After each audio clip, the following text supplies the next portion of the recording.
It's Anthony from Meineke Cineminson. We have a 14 Nissan Altima here for an oil change, and check out the brake noise. It appears that someone did the brake pads and rotors fairly recently. I mean, these are like brand Nubian. So I'm tearing it down to see what's going on. No lubrication on the new hardware they installed. That grease spot is from me, from my greasy tool.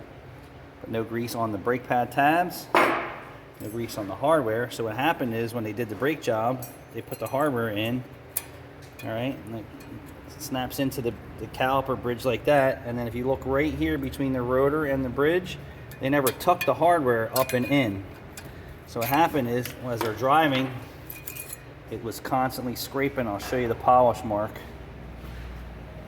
on the hardware.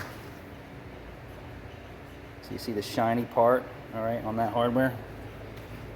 That was rubbing there, and then this one wasn't rubbing at all.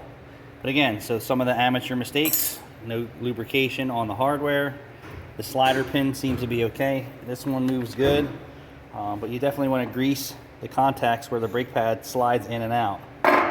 It just makes for a better brake job. The pads don't get stuck, and just makes for an overall better brake job. So we're not going to replace everything again. So they're concerned with noise. I don't know the quality of these brake pads. I'm going to swap them out to the brand that we use, so I don't have another noise comeback after this. This was the consistent noise from the hardware, but I don't know if these brake pads are good, bad, or better because I don't know the products. Thanks for watching.